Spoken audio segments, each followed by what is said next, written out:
Hi there, I'm Simon Canton, And I'm Dave Higgins. and we're going to be outlining the fourth episode of the third season of Greenstar. We're going to be doing it right on this video here. So without further ado, before I start, spoilers obviously for season 3 of Greenstar. So without further ado, I shall share my screen and open the Scrivener document. So I don't know, did you get a chance to read both I did, the yes. third episode and the outline? Yeah, I've read them both. So still funny. Good. So I wrote situation at the start because I needed to remind myself. So this will go into the previous on, obviously. So most of the people are together, well, 50% maybe. Josie, Topic, Anik, Fluffy, Elijah, Doc, Wallaby, and Seth think Raina is dead. They also believe they need to get the hyperspace gun to escape. Baule and Angel are in the garden, having just slept in safety. They believe the forest is very dangerous and the Kumuhos are out to get them. Or Kumuho, I guess. I read in episode 1. So. Yeah, I wasn't sure. I think because it's Japanese, it wouldn't pluralize as Kumihos. So I think Kumiho. Yeah, I don't know. But Kumiho, it's fine. I saw a few Hindi words. That was good fun too. I thought sort of in the classic cyberpunk, like William Gibson and so on, they've got bad Japanese dotted in. So if the signs and so on are shared in the English and Hindi, then probably there'd be the few Hindi words tucked in. So I considered sending you a primer for what they meant.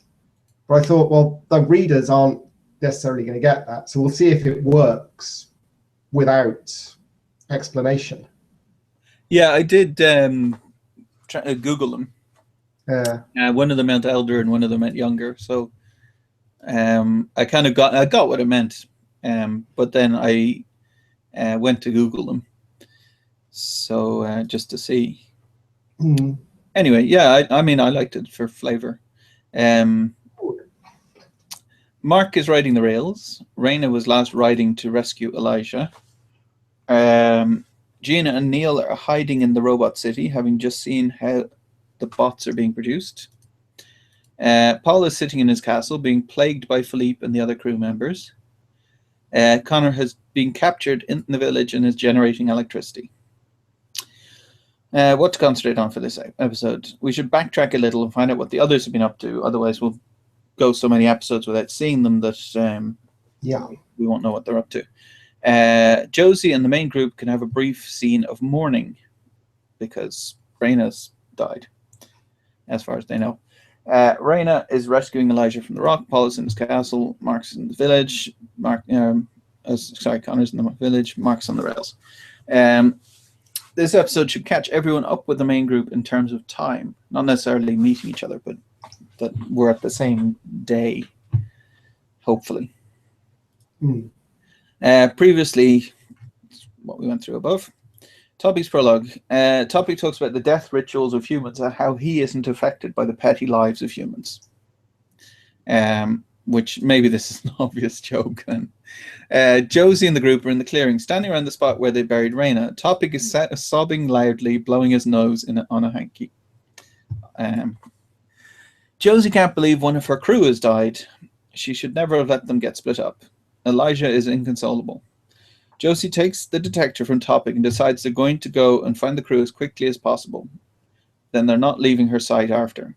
So that's a little bit change from what we had planned. So the end of episode 3, we were going to have them go and look at the portal, but that didn't make any sense to me because Raina had just died. Like that was kind of the big symbol crash for that chapter. For that, I tried to write them then talking about the hyperspace gun. It made no sense because they'd both be Elijah and Josie be distraught with Raina having died. So yeah, they wouldn't start talking about hyperspace guns. And the same is true here. whatever Josie's theory about the hyperspace gun, that'll wait until she's got them safe and then worry about the hyperspace gun. So we're going back in time then. So this is obviously June 10th or 11th or 12th or something we said. So then we're back to June 9th, I think. Yeah, that makes sense. Yeah, or June 9th to the 10th. Raina is riding across the dark sand in the direction the giant bird took Elijah. Why is the sand dangerous at night? How does Raina get around that? Because so we said, the Knights all said, don't go out at night, it's incredibly dangerous. So what could there be? The trouble is I just keep thinking of Dune.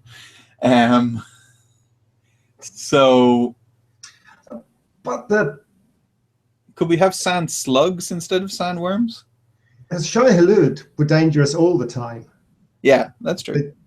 So it's not. So, but yeah, sand slugs would work because slugs dry out. Yeah, that's a good point. So they've emerged from their slimy. They'll only emerge from the sand at night, and then people can go, but sand.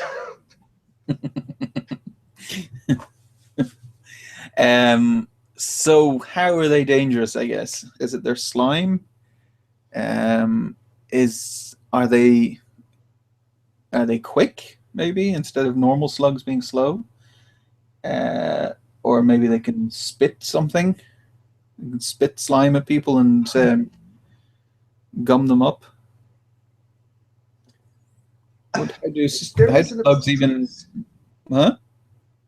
There's an abstruse conspiracy theory that slugs are actually a parasitical life form, that snails used to be something completely different, and they're parasitized. So the only bit of the snail that is actually a snail is the shell, and the squidgy bit is a slug parasite. I just throw that out because I came across it. Nothing springs to mind about how you could necessarily use it, but so my mind control slugs have been done, really.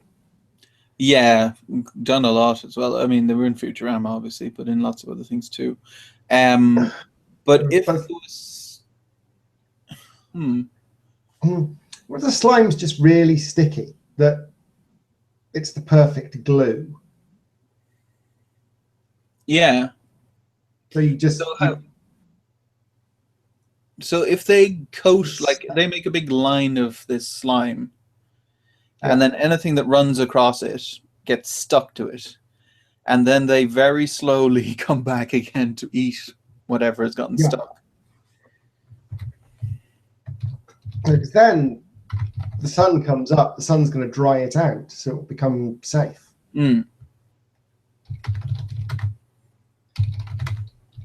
We should also explain why they don't have a problem with the sand, because potentially it isn't sand per se, it's dried slug gack.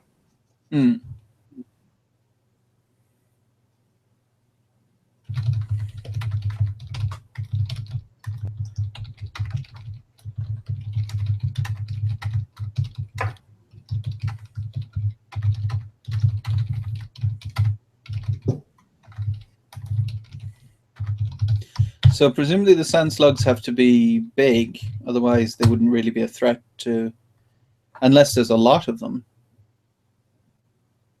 Do we want a big one or a lot of them? Well, if they've got to be big enough that you could have a reasonable chance of getting stuck on them. Because if they're ordinary slug sized, then the chances of you accidentally treading on a sand slug trail and not just like lifting your foot up with a bit of sand stuck to the heel of your boot is tiny. So the trail would have to be inches across, if not feet.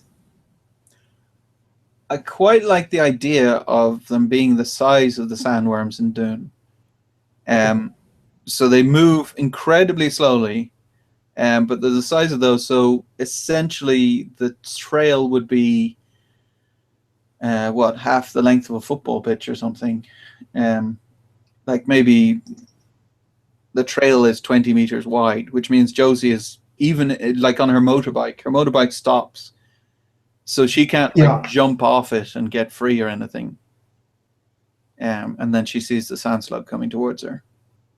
Yeah.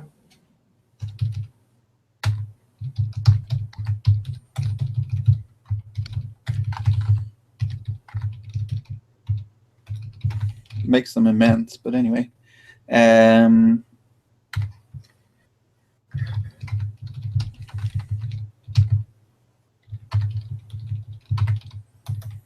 So the motorbike is going fast, so maybe it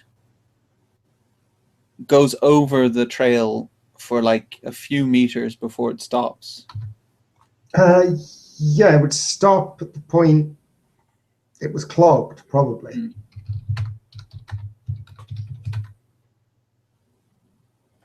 A 6 meters, so there's no way Josie jump, or not Josie, Raina. Raina.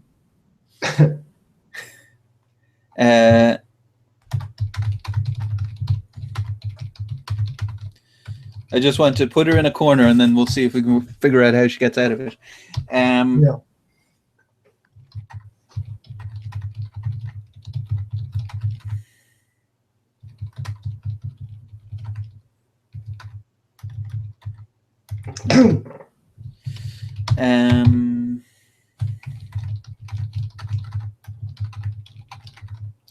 So then the slug essentially makes a long trail, maybe a few kilometers long, turns around and comes back maybe a few hours later.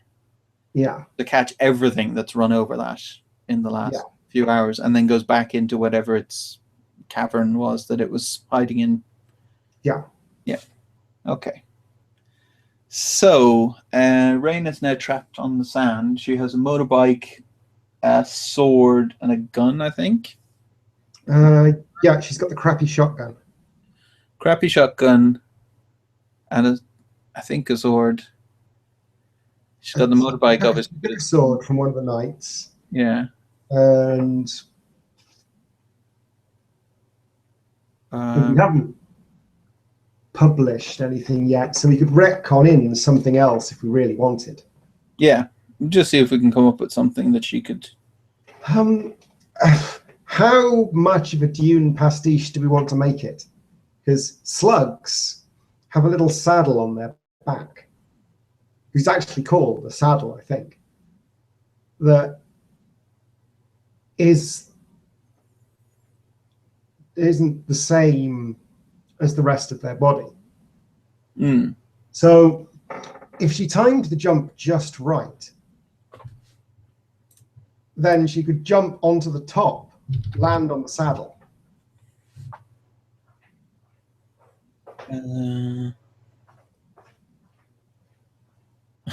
Slug saddle came up with something weird.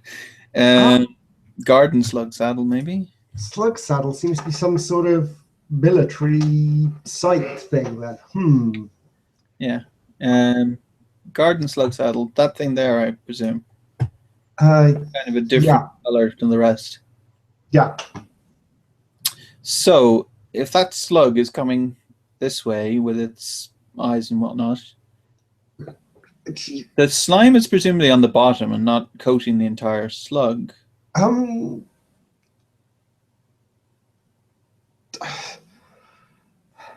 Slugs are. Yeah, they're not. Slugs aren't that slimy. Yeah, they leave a trail, but I don't know that they're slimy all over. Well, they're a little bit slippery, based on having like trying to fish slugs out of places without killing them. But most of the gook is on the bottom. I'm just wondering if Raina's trying to get out, so this thing is massive. So if Raina's trying to get up to the top, she could use her sword as a kind of a climbing piton kind of thing. Yeah. To climb up, and the slug is so large that maybe the sword doesn't hurt it as much as if something was smaller. So how about she realizes she can't get off the motorbike, she just has to wait for the slug. And she takes out her sword and she's going to attack the slug. So she stabs the slug with the sword, and then the slug carries her off hanging on to the sword. Yeah. So then she goes, okay, this isn't great, and then climbs up a bit, hangs onto the slug, and then stabs above again and keeps climbing until she's riding on the top of the slug. Yeah. Or she doesn't even need to ride the slug. Maybe she could ride it for a second, and then she sees it's going into the cavern, so she runs off the side of the slug and jumps free of the slime. Yeah. Then potentially that gets her to the bit of rock that we want her to next. Without problem that, well, she's not necessarily going to come across it by accident. Yeah. She bounces on top of the bike.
So the easiest way to find the rock would be to look up into the sky, I guess.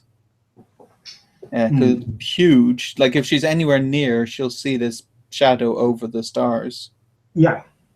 So she sees the rock flying away from a direction, I guess.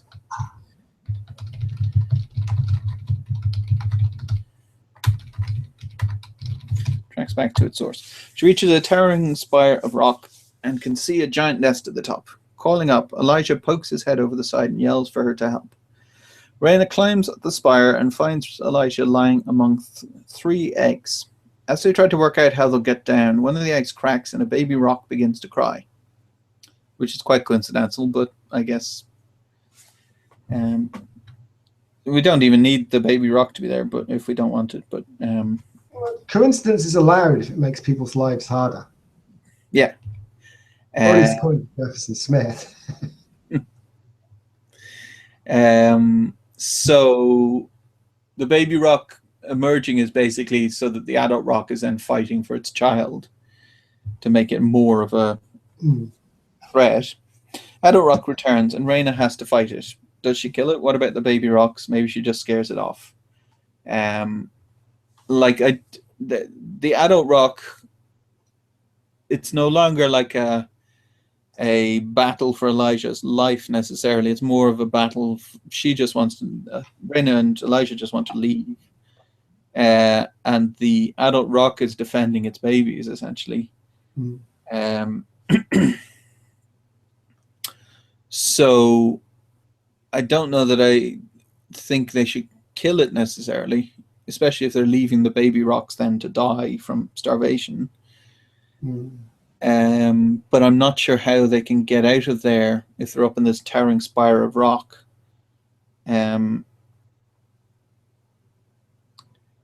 Other than no, I'm trying to think of a way that they could, like, she's just ridden a slug, so her riding the rock around wouldn't really work either. Oh, if they took the eggs that haven't opened yet and held them over the edge, would the rock be smart enough to realize, okay, well, if I kill them, that'll kill the eggs or the babies? Probably. Like, if we're assuming that the rock is smart in some way.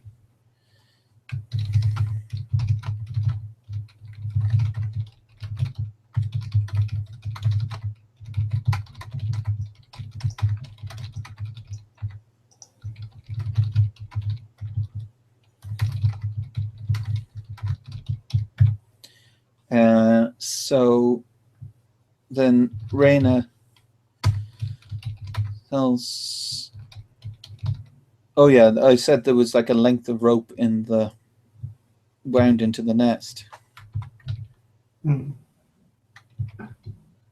So if she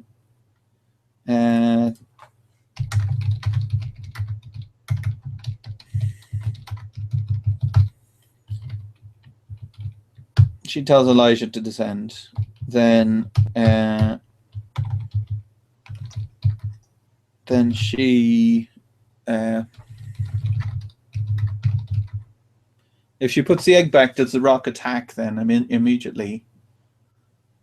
Or because I don't think she can climb down holding that massive egg. No.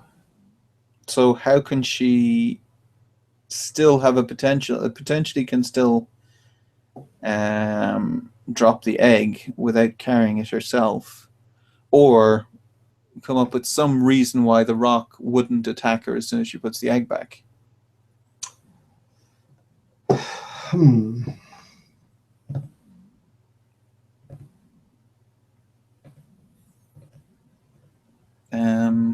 Well, they are smart. Could she negotiate? And this hasn't taken that long, so there's potentially still a sand slug trundling along. So could she tell it where the sand slug is? That's huge. That would feed lots of babies. We're tiny. Yeah, if she said, okay, I know where there's a sand slug cavern you could go into. Yeah, there's a Persian rook can lift elephants easily, so sand slug is about the size of their prey.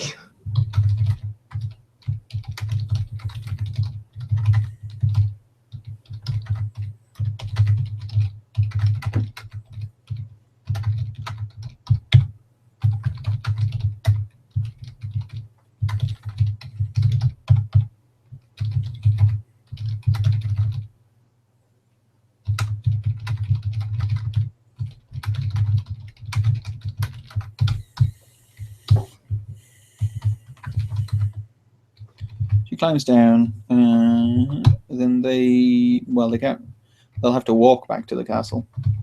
Yeah.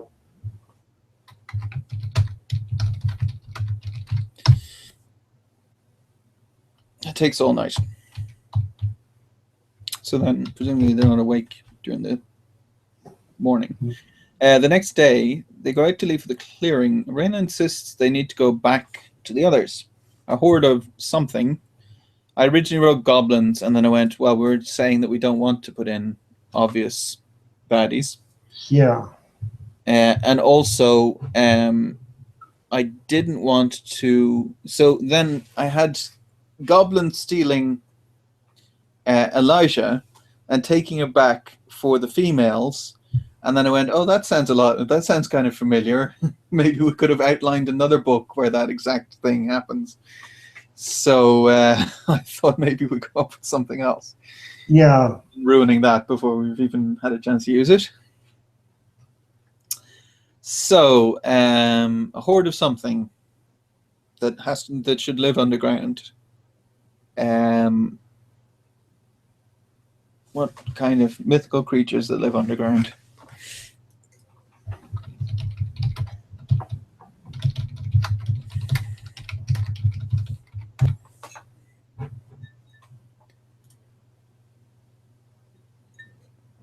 I think they're Pokemon. No, they're not.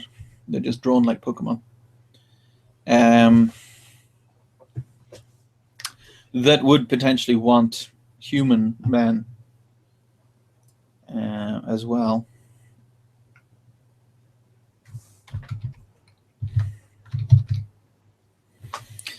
Subterranean and cave-dwelling creatures. Blue cap, dwarves, dvadig, which is just Norwegian for dwarf, so, or German, I guess. Mythical fairies or ghosts that inhabit mines and look like a small blue flame. I don't know that I've seen them in much. Yeah, blue caps are Tommy knockers. Oh, I haven't read much. I haven't read any. I've read one Stephen King book. He names his creature after Tommy knockers, but they're not actually Tommy knockers. Then they're mine spirits. So maybe they need people to mine. Oh yeah, that's good. They grab men because they need people to mine. They don't care what they mine. They just want them to pickaxe rock because that's what they need to do.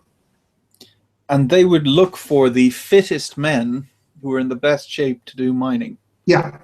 So Elijah would be prime mining material. Yeah, Elijah's great at everything. A horde of blue flames appear and swarm the castle. Pouring over the walls, they grab Elijah and other men and make off with them. I guess fly at low altitude. Or, well, more, I think they shouldn't be flying at like a rock, or else it's just the same again.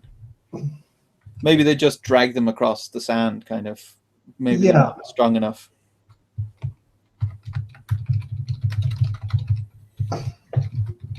So Raina goes off in pursuit on a new bike.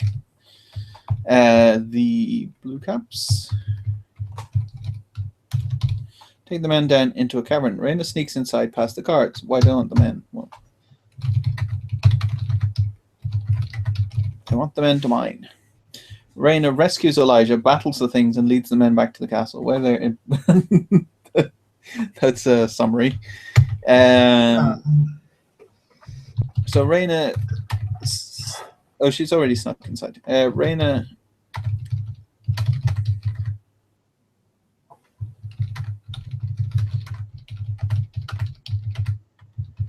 maybe the blue caps in the sunlight barely show. That's just like a blue flame. But when you're in the dark of the underground, that you can see more of a kind of a fairy form. Mm-hmm. That makes sense.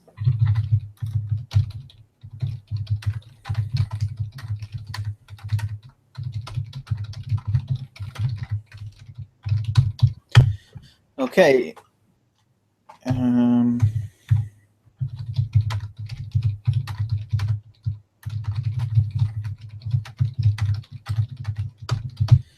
I don't know if a sword would hurt a fairy. Although you could say cold iron, I guess. Same as elves, maybe. But no, they've already got pickaxe. They've got men with pickaxes. So that's true. Men would have tried to beat them with pickaxes by now. So,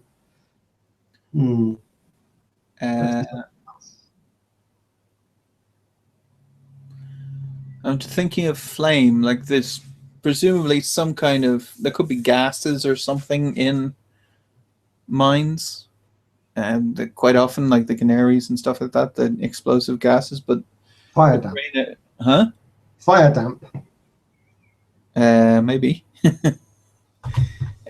So, but if Raina explodes that, maybe she causes a collapse and kills everyone. So that's no good, really. Or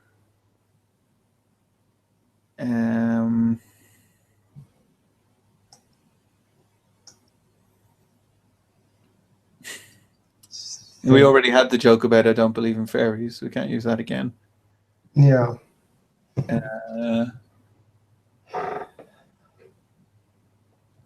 So are blue caps the enemy of anything? I don't know. Wikipedia tell us anything helpful? Blue caps can also forewarn miners of cave-ins.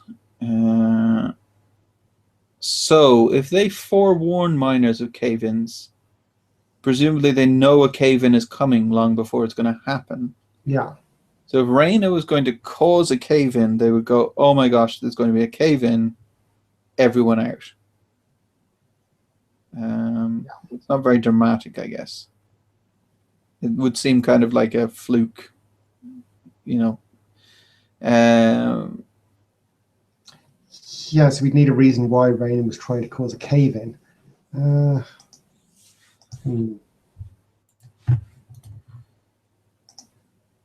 Redcaps, a malevolent, murderous dwarf, goblin, elf, or fairy.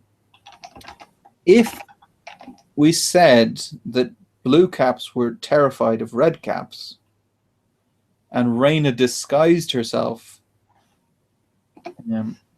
as a red cap, then she could scare them all off and rescue Elijah that way. Sturdy old men with red eyes, taloned hands, and large teeth, wearing a red cap, bearing a pike staff on the one left hand. So if Rhaena's in the mine and she hears them saying, make sure there's no red caps, and then the blue caps seem terrified of red caps, and Rhaena doesn't know what a red cap is, so she goes back to the castle and asks Arthur.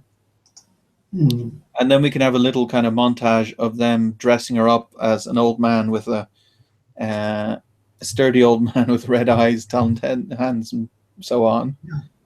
And then she goes back to the mine and jumps out and goes booga booga booga, and the blue caps all run away, and she rescues all the men, and they all go back to the castle. Especially if she said, and stay away from that castle, I live there, or something like that.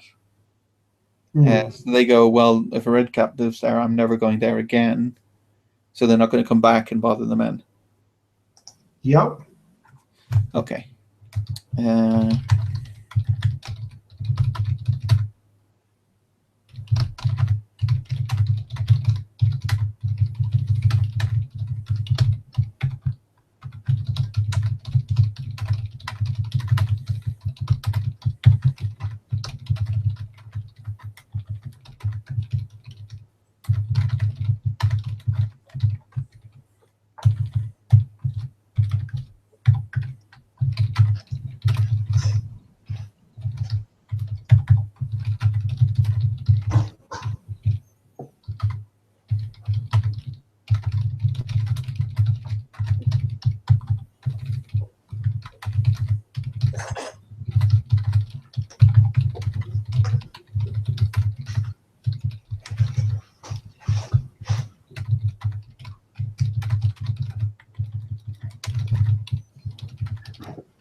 So, what was that? So on the way, maybe this is kind of overkill then after all this. On the way back, the causeless rebels attack. They overpower them, killing some of the men and taking others, including Elijah. Rhaena is injured and is taken back to the castle. Do we want to do that? It's starting to get... I don't know. It's starting to get tedious without us going for the final reveal. So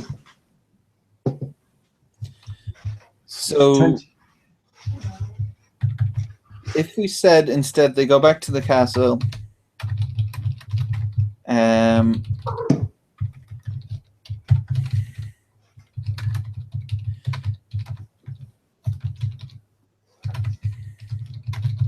so they were up all night, so presumably they woke up at, I don't know, midday at the earliest. And all of this is then taking them up to nighttime because she has to go back and get a disguise and go back again, and that's a lot of time.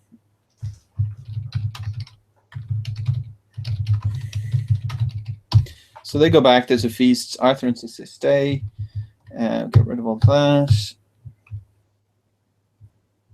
And then maybe we should stop there then with Rhaena, or do we want more with Rhaena for that episode?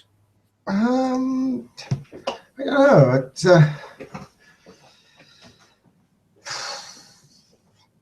Potentially, that's a good point to leave it if we're not bringing them together with the rest of the group this episode.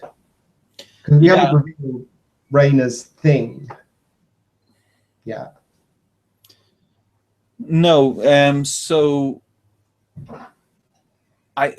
one thing that might be good is when they do come for Raina, that fake Elijah is fine, but real Elijah then is, oh, Raina, my God, it's great to see you. And then he's taken away by something. And then she has to rescue him. Yeah. Or the alternative is that Raina is captured and both Elijahs have to work together to rescue her. That might be quite fun. 2 Elijahs. Yeah. We'll have to come up with a way to distinguish them in the writing. Like, one of them will have to go, I'm the real Elijah, so from now on you can be called Hank. Or something. Have we ever given Elijah a middle name? No, I don't. Hang on. I can open the encyclopedia. I don't think we have. Just the last name. Elijah Meyer. Simple guy, best friends with Connor, blurts at truth, expert hacker, naive. Nope, no middle name. Do we want to? So he's kind of got a Jewish name. Do we want another Jewish name as a middle name? Or do we want something, if he's going to give it to his double, do we want something silly? Well, Elijah's a sci-fi class. What are there any really funny names for duplicates? Oh, he could call him Evil Kirk or something. He's not evil though. No, I know, but he might, like, he's not going to be happy that he's got a duplicate, so he could be like, you're evil me. And the other guy goes, no, I'm just you. No, you're evil me. Or evil for short. Or is there a play on his name? So Elijah becomes Evila or something like that? It's going to be too close. People will make mistakes when they're reading. Yeah, we want to avoid starting with the same syllable. We're kind of getting ahead of ourselves because I think this is probably not going to be until the next episode. But I should start a project with that. So I have to write the outline this week anyway.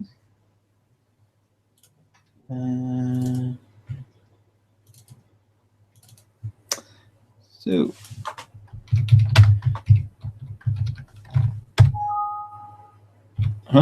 oh, this folder then. GSS3E5.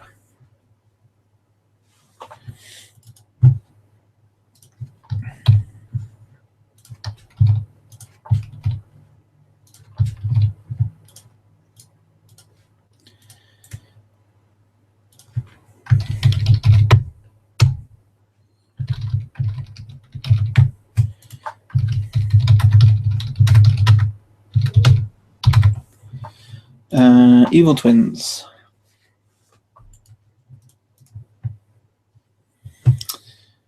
Literature. Beowulf, William Wilson.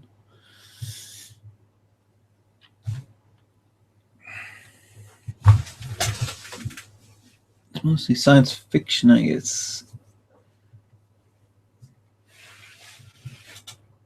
The goatee.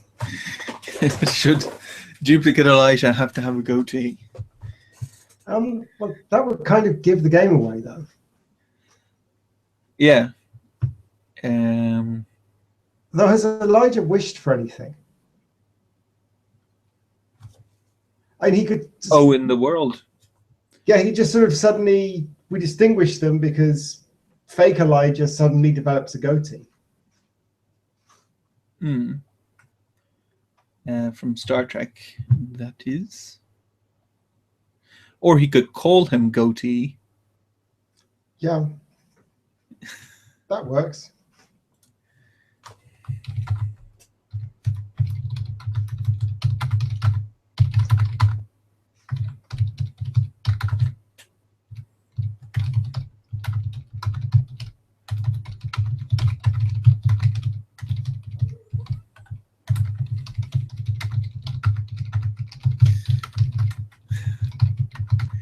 That actually might become a running joke if that character then goes on. That they go, hey, this is Goatee. And they go, but he doesn't have a goatee. Yes. No, his name's Goatee because he's an evil twin. Anyway. Yeah, anyway, so that'll be the next episode probably. Unless we don't have enough for this one, then we can see what we do. Connor is exhausted from running on the wheel. Finally, the humanster lets them off and takes them back to their cage. A trough of food is waiting for them. The other humans don't stand on ceremony, digging into the food. Connor eats before there's nothing left. They settle down to sleep on heaps of straw. The other humans give Connor a wide berth. Connor wakes in the night by someone shaking his shoulder. It's one of the other humans with her finger to her lips. She tells him he was talking in his sleep. Connor is surprised she can talk. I figured we were kind of too close to Planet of the Apes, so I just said they can talk. It's fine. That they're hiding it, so at least it's kind of going in a slightly different direction. The woman says they can all talk, but anyone who does is taken in for more advanced testing, so they play dumb. What's her name? What kind of name do we want for the human? Do we just want a normal Anglo-Saxon name, or do we want a weirdy humanster kind of name? No, I don't think we want a silly name, just something ordinary. So I'll just hit the thingy.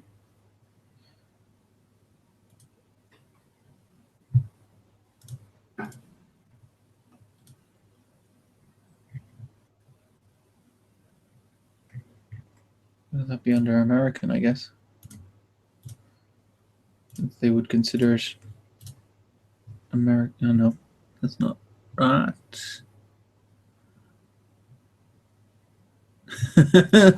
Angeline. Like a southern, like Betty Sue, or would be kind of silly.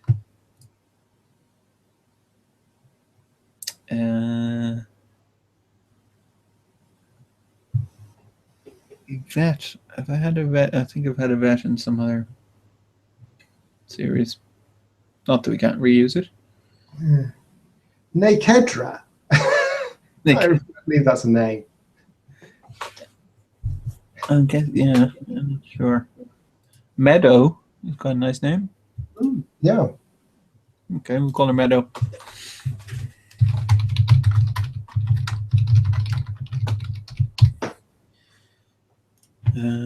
So where's the monsters here?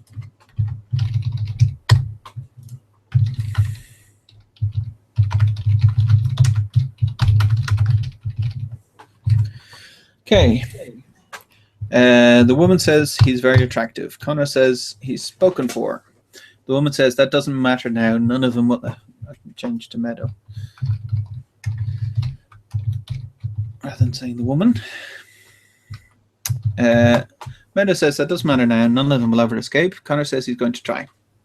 The next morning, Dr. Katia Virgilius comes to collect Connor. She runs him through the same maze as before, and he doesn't make any mistakes because it's the same maze. She changes the maze around, and Connor runs it again.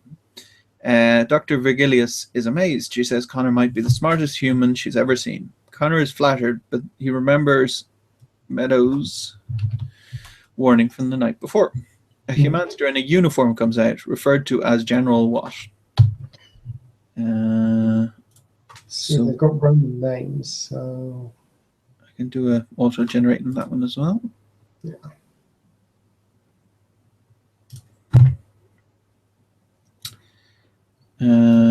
We'll go with a female general, actually. There's no reason to. Both. Yeah. But then, as long as, huh? We said to both, see what we get. Yeah, as long as we realize what gender the name is. I think my Latin's good enough to work out. Like Gavros Populus. Male. I would guess, yeah. It's and Servilia. That's Sevilla. No, there's an extra syllable in there. Yeah, Sevilla would be fine. Sevilla would be fine with that extra ill in there. Margarita sounds like we're just using names of drinks. That's a very unfortunate name there. Cornutus Vagioneus. Perhaps not what we'll go for. Yeah.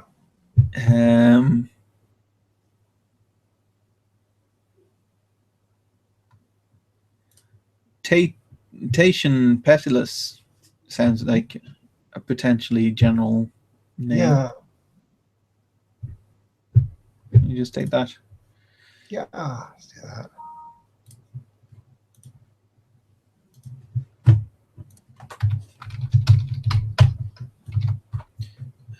Tatian Petilus. So is that a male name, do you think? Yes. Okay. Oops.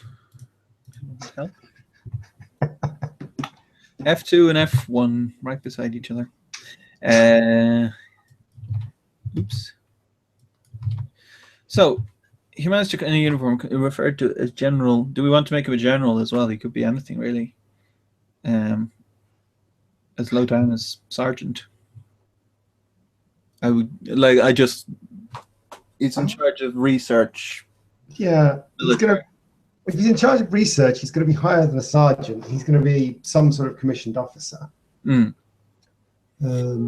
It depends on how big the Humanster Society is, on what they would need in charge of research. Like it could be a lieutenant, really, if there's a general in charge of whatever war they're running, and then he just has he's the only general, and then there's a lieutenant or a captain or a major in charge of research. If you make him a major, because that way the military isn't too big as well. Yeah. Major Tatian Petilius. The next is Connor plays it dumb. The general says the reports must have been falsified. Dr. Virgilius says they weren't. General says she's already on thin ice for previous failures, presumably. Other humans have done the same thing. Katia says she isn't faking anything. When the general leaves, Katia talks to Connor, saying, oh my gosh, what happened? Why didn't you behave or whatever? Connor considers staying silent, but where is that getting the other humans? He talks to Katia. Katia is shocked. So she's seen other humans talk before. So I guess shocked is kind of too strong an emotion, but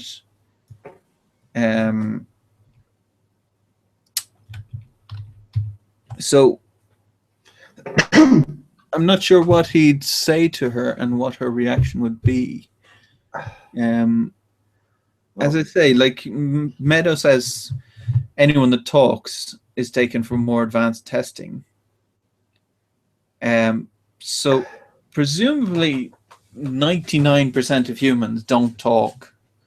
And then there's the occasional human that messes up and talks in front of a humanster and is taken for further testing.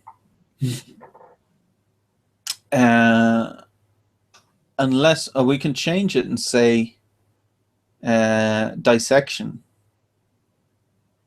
instead.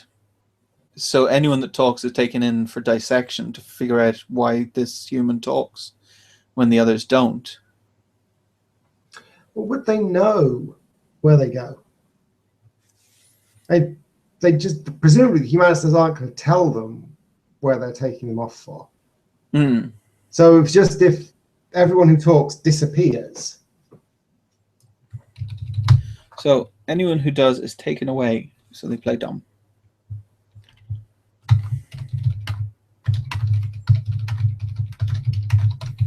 Never see them again. He talks to Katia. Katia is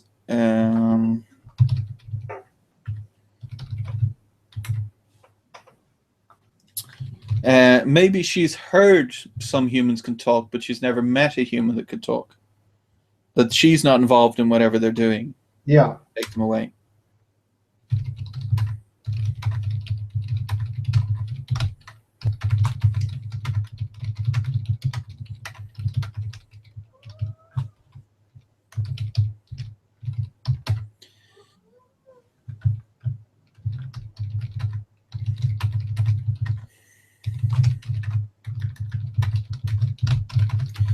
So Connor says he was warned off talking to her.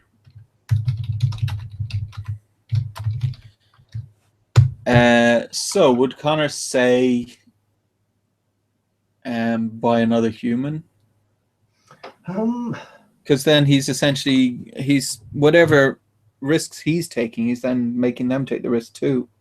Yeah. At the same time, that would bring things to a head in general, that they then go, all humans can talk. And then Katia is the only one that knows that. So essentially that news could get out, and then they'd all get disappeared, I guess. But or could it be, if we change it a bit, could it be that any humans that talk are taken away and dissected / killed because they don't want other humansters to find out that their livestock are actually intelligent? Because then there might be a problem. People might go, well, that's not fair. Why can't we just use horses or whatever? So they're killed because the energy or the military or whatever need intelligent creatures to do what they want them to do, which isn't just energy creation, presumably then. But they don't want the PR issue of people finding out that they're intelligent. Yeah. So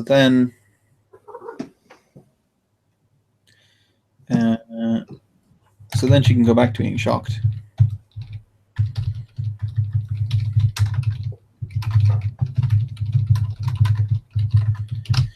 And then that changes things, because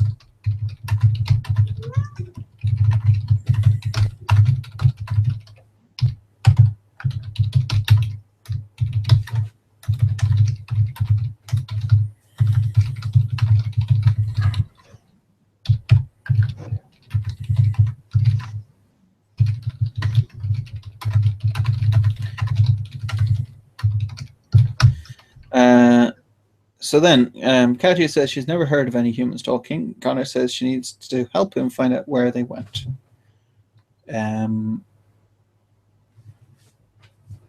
So do we want to go further with that, with Connor's story, or do we want to stop?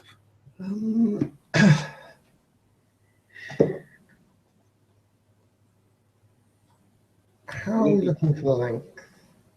So I think we might be a bit short if we don't go any further. We've got Paul in the castle. Let's see. So Raina's thing is quite long. I'd say that's probably 3,000 to 4,000 words. And then Connor's stuff so far is quite short. I'd say 1,500 maybe. Paul in the castle we've still to do, but 2,000 to 3,000 maybe. 2,000 maybe. Mark's thing is pretty short, maybe 1,000 words on that. Baulé, I didn't know what to do, so I wasn't sure whether we were going to go back to them or just skip over them for this episode. And Gina and Neil then maybe 1,000 words there as well. So, yeah, I don't know. We're not too bad for length, really. We could stop there with Connor and probably be okay.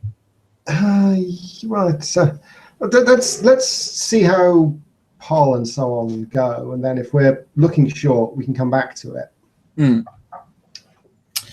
So Paul is sitting on his throne, being berated by Philippe, and potentially other ex-crew members as well. A soldier runs in and says Paul needs to come and look. I think we said this in the outline for a previous episode, and then we cut it, or I cut it, whatever, in the actual writing, because there was like a nice point to stop it. A soldier runs in and says Paul needs to come and look. They run up to the gate tower and see hundreds of robots marching towards the castle. Paul locks the castle down and creates soldiers to fight for him. Do we want anything comic there, like that he creates soldiers that his idea of a soldier is not particularly efficient at fighting? But he recruited Mark. So would it be funny if he creates hundreds of Sergeant Marks and they all scatter?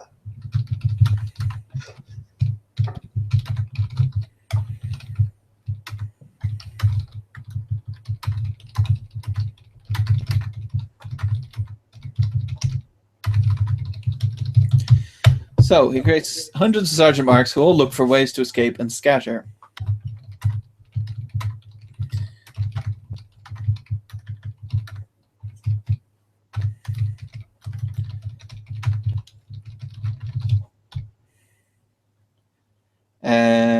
The robots reach the walls and begin battering them.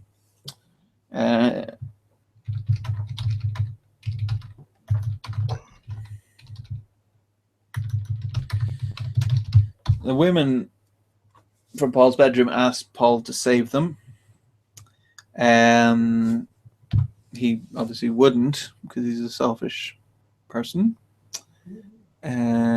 So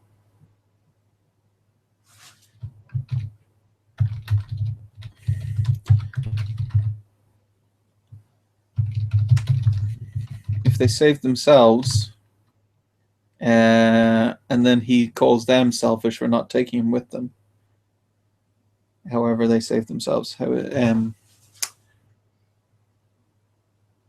If they, how would you escape from a castle? I guess if they knot their bed sheets together and escape. They knock their bed sheets together, drop them out the window, and escape. And Paul doesn't fit out the window, maybe? Yeah, that's good.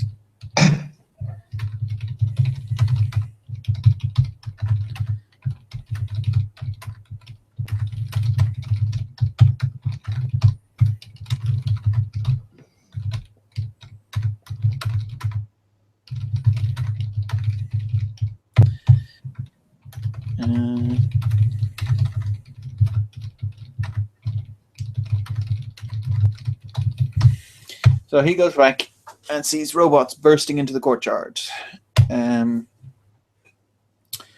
So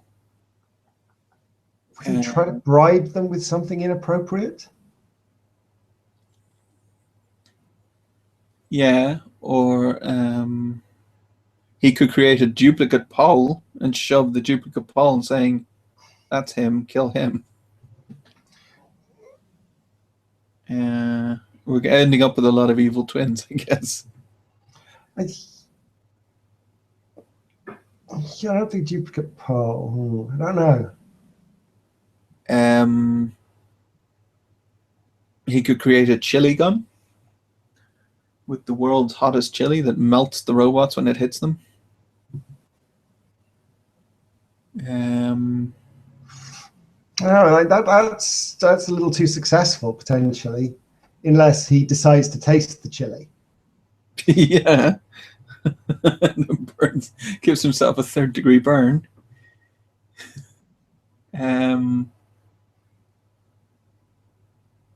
Or he could create another mark and follow that mark out of the castle. Or he creates another mark, and the next mark's way to escape the robots is to shove Paul at the robots and escape in the confusion. Which then puts Paul in the middle of the group of robots. Well, it doesn't necessarily have to be all of the robots. Like, he creates a mark. The mark dodges through a doorway. Paul follows him. They meet a small group of robots. Mark throws Paul at the small group of robots and escapes. It kind of ruins the joke later, though. I don't know if you saw that Paul has to escape, and on his way, he shoves Philippe in front of a charging bot and kills him again. I don't know. I was wondering if would that make it funnier if Paul kept getting left behind when people escape? I don't know. I mean, I think, well, we have to get him out of there somehow, I guess. Or, well, he can disguise himself as a robot, but we've just had a disguise in Reyna's bit. But that would be quite funny if Paul somehow kills a robot, pulls it apart and puts on just random bits of metal and says, "Hello, fellow robot. I am also a robot. Damn humans." Is that too close to topic? Yeah, I don't know, but Topic coming at it from a different angle. Paul is obviously incredibly stupid and thinks he'll pass for a robot. Yeah.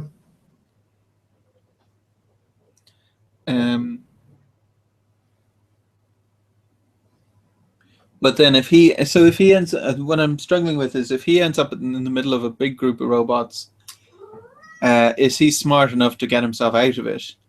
Or alternatively, do we need something or someone to turn up to rescue him? Philippe could rescue him. Would be quite good. Like, Philippe goes, I know you shoved me in front of a robot and then left me to die, but I'm not that kind of person. Yeah.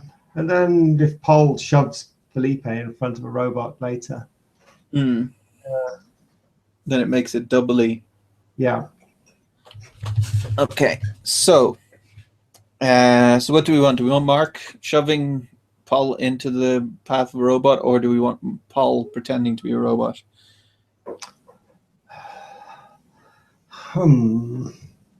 Like, I just think if Felipe is going to be shoved in front of a robot, that we don't want two shoves. Yeah, so Paul disguises himself as a robot somehow. So how about if we did the chili gun, and then he destroys some bots, but the chili gun runs out of chili because he's eaten it. And then he goes, okay, but I'll put on these bits of bots and therefore be able to disguise myself.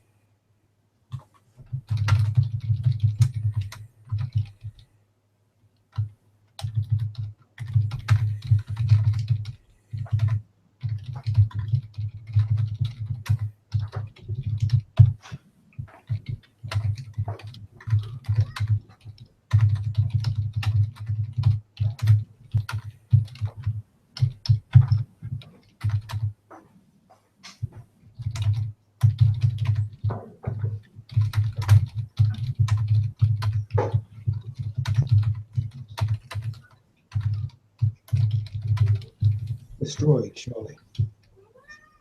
Oh.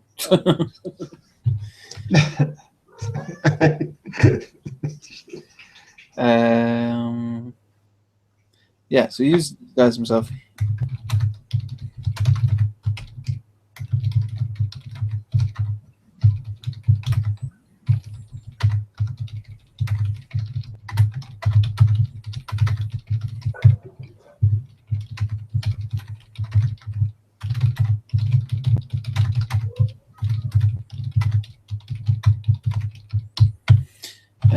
So how can Felipe rescue him? Are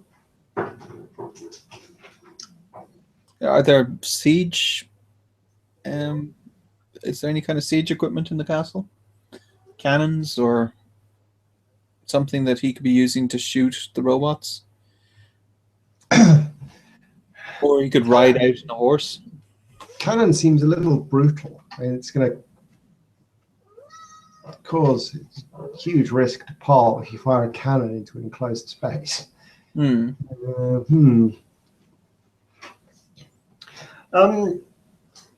he have organized the other people who Paul killed? Yeah. So they all pop up out of doorways and robots chase them. And then Felipe slips out somewhere, grabs Paul from the few robots who are left.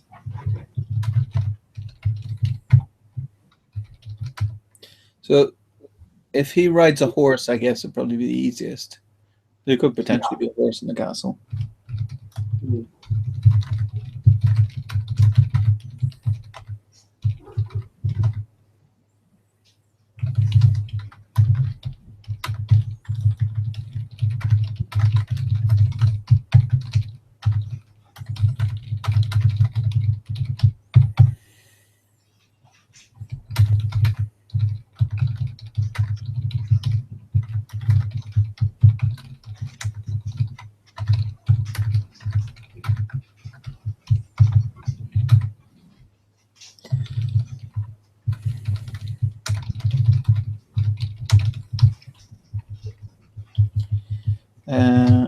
So the horse stumbles, they fall off just so they're not completely out of danger. The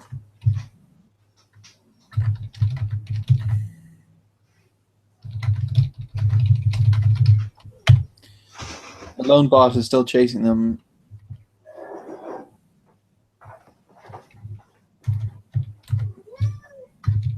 So Paul has to escape. He shows Felipe in front of the charging bot and runs. Or there could be multiple, I guess. Bots are still chasing them.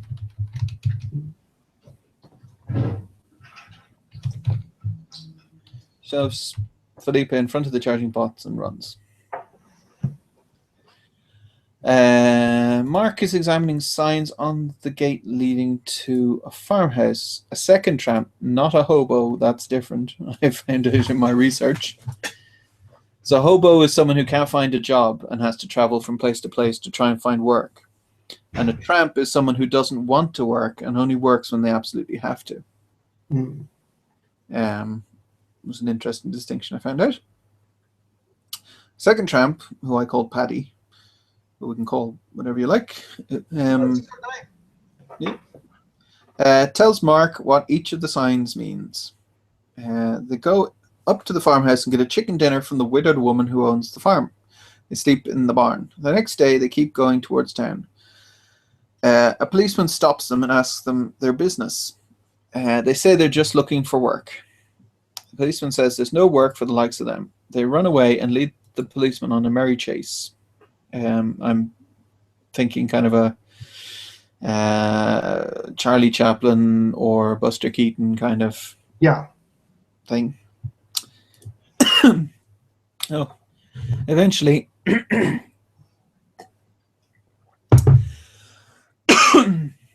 after much pursuit, Mark and Paddy think they've gotten away.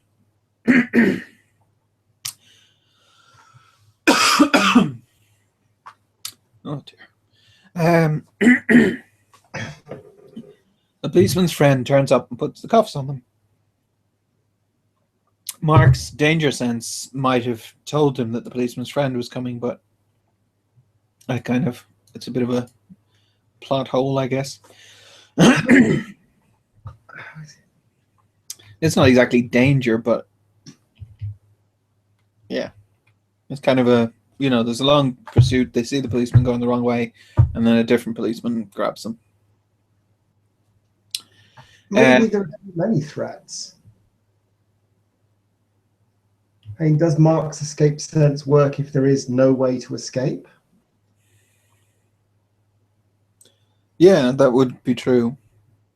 Or he gets caught because Paddy can't get away and Mark is actually a decent bloke.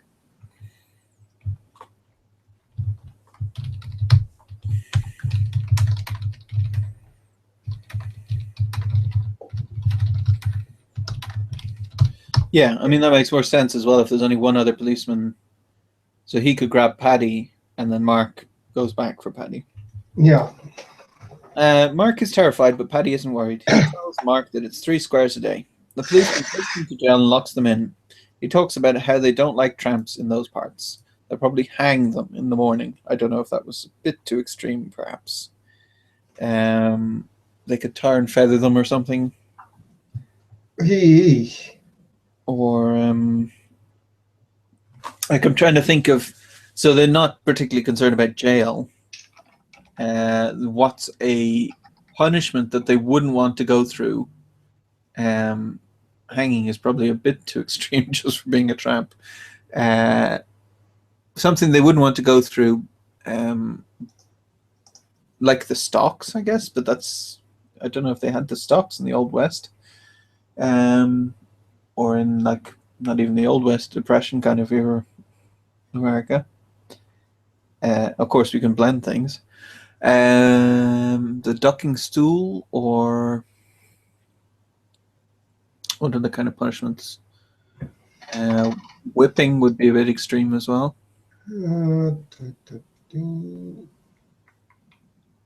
Or how about they say they're going to make them work the next day? That does seem to be what they do for vagrancy in a lot of jurisdictions. Mm. Yeah. So above, they're looking for paid work, and the policeman says there's no paid work for the likes of them. So they'll be forced to labor that morning for free. Breaking rocks or digging ditches or something. Paddy still isn't worried. He says it's a bluff. I don't know that he would say it's a... Like the hanging, he says it's a bluff, but Paddy might be freaking out then. Yeah.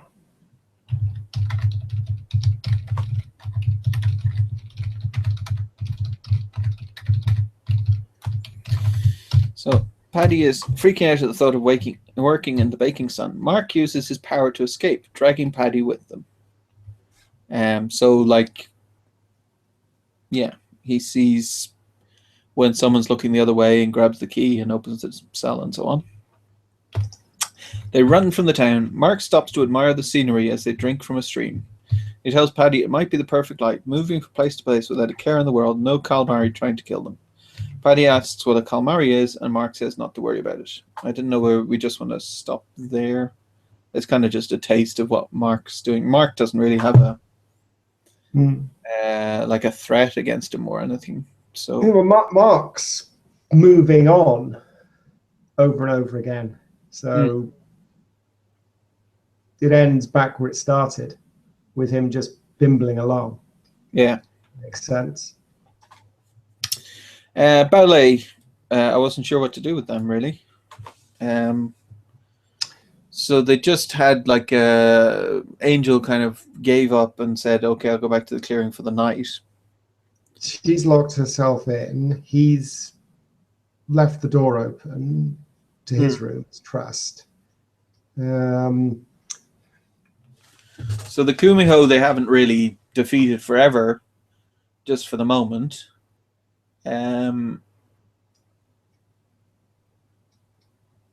Like, I guess what's the final goal with their story? So the final goal we had was that they fall in love. Yeah. So in order for Angel, so Ballet's obviously head over heels anyway. Yeah. In order for Angel to fall in love with him, he'll have to demonstrate some kind of worth, demonstrate that he's a decent person. Yeah. And so I guess, do we put her in danger, or do we like, what's the so presumably she's had people phoning all over her all her life, or as long as she's been famous, at least. So phoning is not going to help. Um,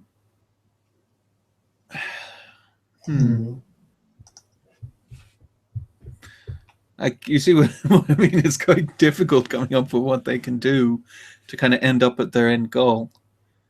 Yeah. Unless Baulé said he feels bad that she is where she is and he wants to try and get her back to where she wants to go, which would be whatever the concert planet she was on or whatever. But he's got no idea how to do that. Like, he's revealed that he can conjure stuff up, so she knows that much. Yeah.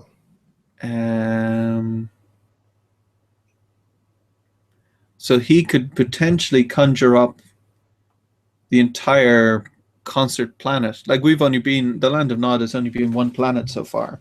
Yeah. So either he can find a blank space on the planet and make that into whatever Angel wants, or he could make them a spaceship and make them another planet. I don't know if we want to add that factor to it. That would make it difficult for Josie to catch up with him. Yeah. Because she's not going to assume, if she can't find him, oh, he's gone to another planet. Yeah, I mean, the needle on her crew detector would just be going crazy or pointing upwards or something. Also, like, Angel knows that this is fake. So how about Angel says she just wants to go back where she came from, and Baulé says that's impossible. And she says, how is it impossible? And he says, I'm sorry, but you've been dead for years. And she goes, how could I be dead if I'm here? And he says, well, Panku created you.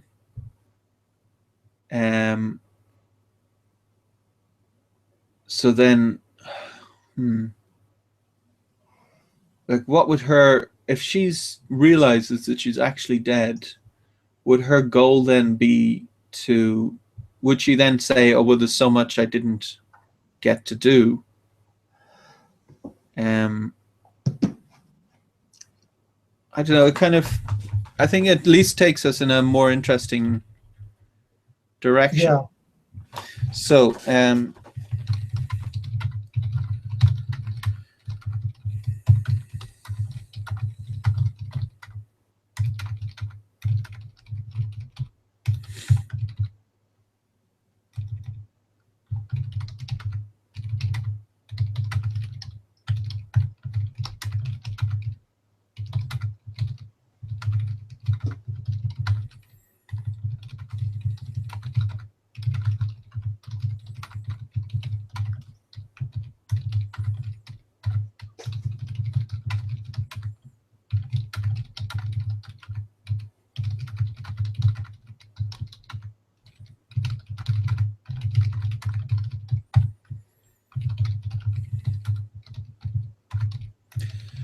how old was she when she died?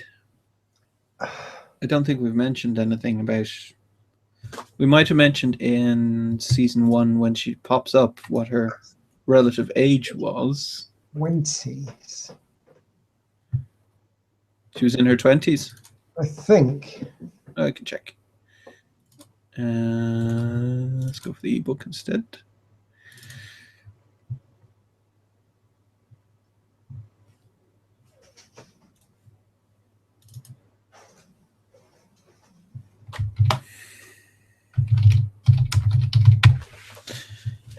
Waiting for Angel June. Who's Angel June?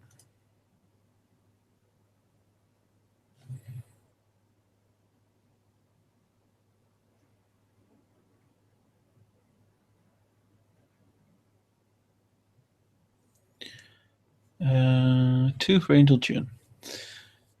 Go down the front, blah, blah, blah. A woman emerged from the wings and walked to the front of the stage. A severe tight white blouse. So not everyone dressed like a cowboy. We don't really say there. No. So, do we want to say she was 27 when she died, like Hendrix and Kurt Cobain and people? That makes sense.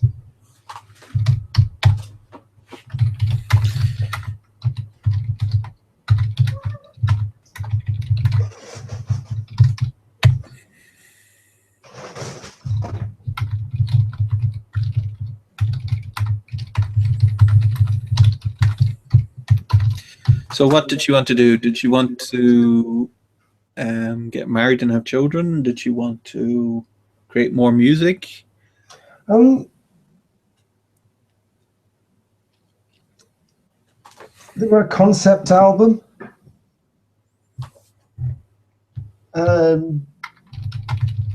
She has this brilliant idea for a concept album that she never got a chance to do because she kept having to put out popular music, and Baule agrees to help her do it. And then she puts it together and it's terrible. And Baule actually admits that he thinks it's terrible, and she realizes that he's not just a crazy stalker. Yeah.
So what's the concept? I don't know. Do we want like so they're in a kind of a science fiction universe, so science fiction-y things as a concept, I guess, wouldn't make sense for them unless it was something that they... Well, what would be the next... Actually, that's an interesting thing. What would be the next... If you were in a stage of humanity where everyone could travel between the stars, and there's multiple solar systems populated, would the concept of the future then be interdimensional travel, or humans evolving beyond the need for corporeal form, or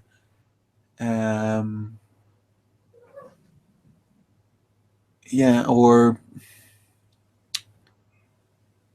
something like that? Could she make a concept album about the end of the universe, where it's like the final stars winking out kind of thing? Yeah. And it's incredibly depressing. Like it's like evokes the emotion she wants. It's just it's incredibly makes you want to kill yourself. That's fine.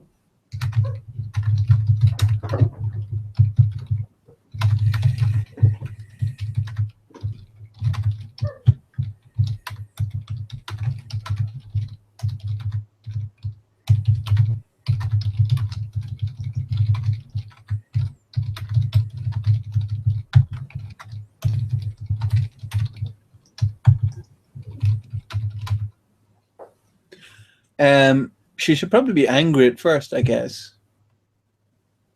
Like, this is her one dream. Yeah. This, and then he says this is terrible.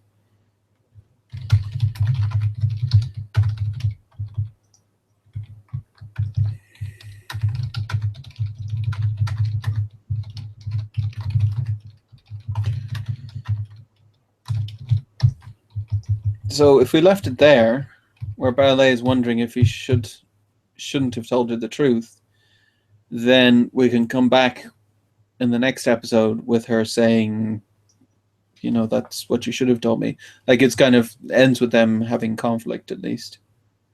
Yeah. Okay, Gina's just a short thing. Gina and Neil are sneaking through the city, avoiding robot patrols. They're lost and can't find their way out again. They can't go back to the jungle, or the tribe will get them. Wandering on, they come to a pyramid-shaped building. This is kind of twisting them a bit in order to make the story kind of explain more about what's happening in the robot city. The alternative, of course, is to take something from one of the robots' point of views. But we've already got so many points of view that I didn't want to kind of add another one. That would be a little confusing.